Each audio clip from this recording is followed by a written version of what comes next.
We left off on chapter 8.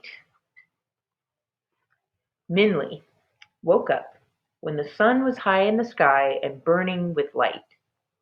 Even in the shade of the forest, Minli's black head burned hot. As she woke up, she looked at her jug of water.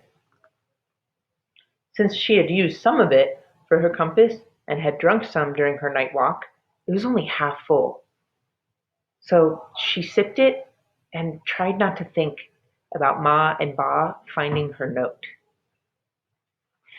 I hope they understand, Minli said to herself, shifting the weight of the water jug on her shoulders uncomfortably. Minli walked west again. A couple of moments later, she sipped her jug again. She tried to drink sparingly, like not very much, but even through the leaves of the trees, the yellow sun glared down on her. And soon, her empty water jug was bouncing against her arm when she heard a faint noise running through the trees.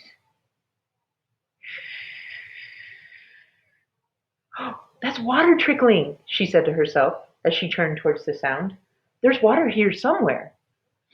And soon she noticed a small stream running with clear, sparkling water.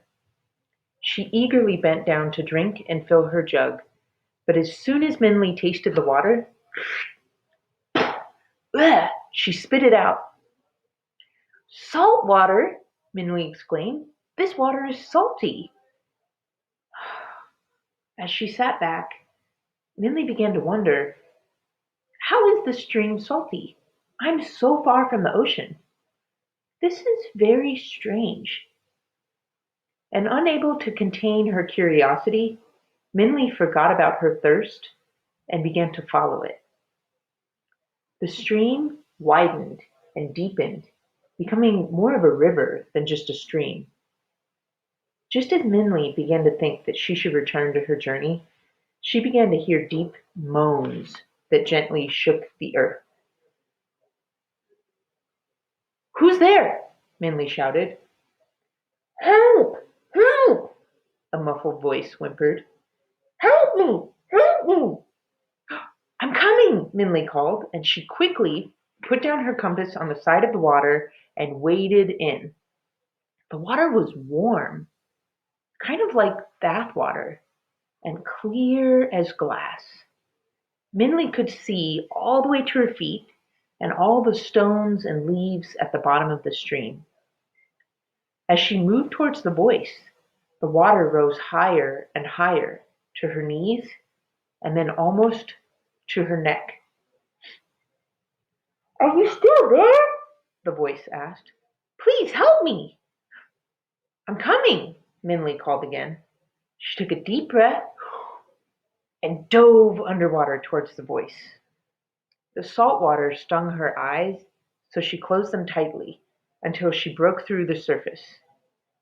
When she finally opened her eyes, Minli almost sank back underwater with shock, because there in front of her was a dragon. Chapter 9. Underneath the moon shadows of the trees, Ma stumbled with weariness. Ba didn't know how long they'd been walking. With every step, he peered at the ground, the light flickering as the lantern swayed in his hand. The forest was full of shapes and shadows, and only barely could he see the faint footprints on the ground.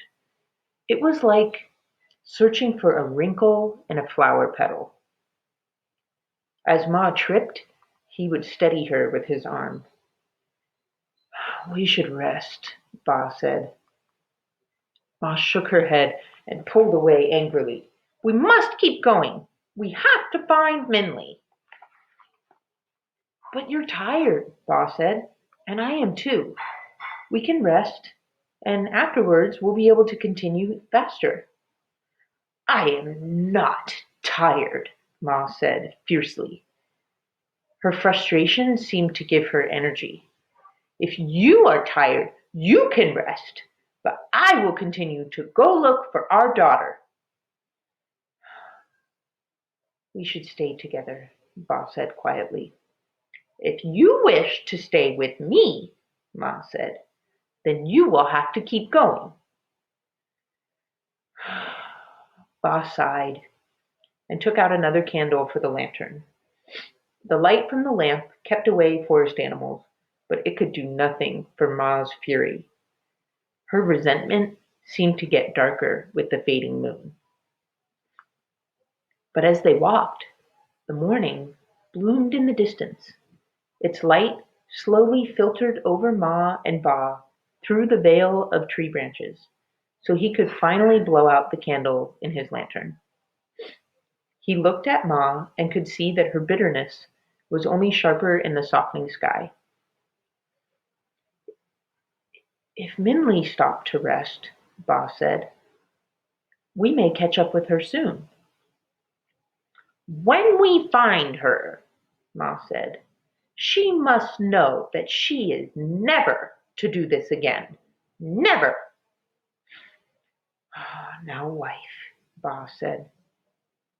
Minli did not leave to cause us harm. No, Ma said. Her words cracked the air around her. She left to find a fairy tale. Never-ending mountain and the old man of the moon, all foolish things. Stories are not foolish, Ba said again, in his quiet way. Says you, Ma said, because you are the one who filled her with them, making her believe she could change our miserable fortune with an impossible story. Ridiculous! Yes, Ba said sadly.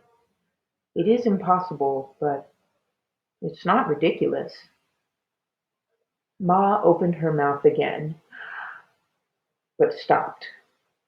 For up ahead there was a noise of breaking branches. It was the sound of somebody pushing their way through the forest.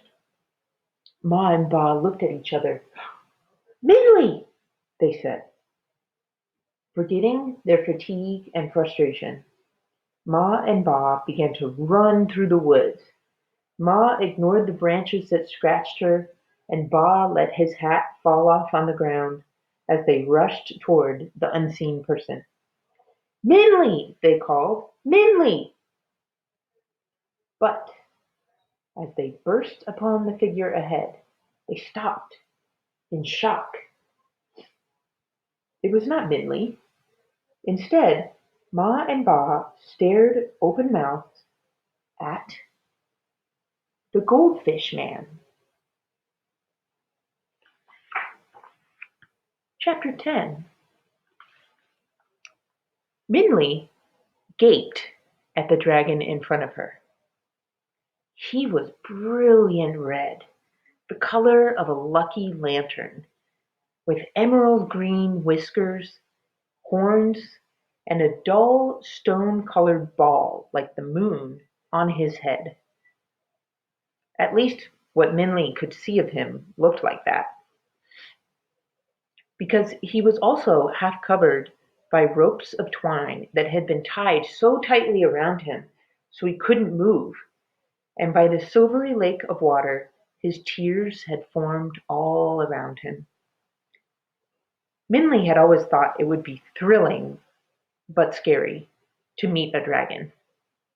Her father's stories always made them sound wise and powerful and grand, but here was a dragon before her, tied up and crying. Minli didn't feel amazed at all. In fact, she felt kind of sorry for it. Can you help me? The dragon sniffled. I'm trapped. Minli shook herself and started swimming towards the dragon. What happened to you? She asked. The monkeys tied me up while I was sleeping, the dragon said. I have been here for days. So Minli swam over to the dragon and climbed up on his back to get out of the water. There she opened up her backpack and took out the small sharp knife she had brought with her, and she started cutting the twine. "So why did the monkeys tie you up?" Minley asked. "Because I wanted to go farther into the forest to the peach grove," the dragon said, "and the monkeys will not let anybody through. I have been trying to make them let me pass peacefully for days, but they're being so unreasonable. Finally, I told them if they did not let me through, I would just force my way. They know I'm big and strong enough to go without their permission, so when I went to sleep, they tied me up." "Well, why won't the monkeys let anyone pass?" Minley asked. "Because they are greedy," the dragon said. "They have just discovered the peach trees that make up the next part of the forest, and the monkeys do not want to let anyone through because they don't want to share the peaches. Even when I promised not to touch any of the fruit, they would not let me through. They don't even want to share the sight of the peaches." "Well, why do you have to go through the forest?" Minley asked. "You're a dragon. Can't you just fly over?" More tears, the size of lychee nuts, rolled down the dragon's face. Anybody ever had a lychee before? Like that big? Huge tears. "I cannot fly," he sobbed. "I don't know why. All other dragons can fly, but I can't. I wish I knew why." "Aw, don't cry," Minley said, patting the dragon, feeling really sorry for it. "I'm going to the never-ending mountain to see the Old Man of the Moon and ask him how to change my family's fortune. You can come too and ask him how to fly." "You know where Never-Ending Mountain is?" the dragon asked. "I thought to see the Old Man of the Moon was impossible. Wow, you must be very wise to know how to find him." Not really," Minley said. "I got the directions from a goldfish." And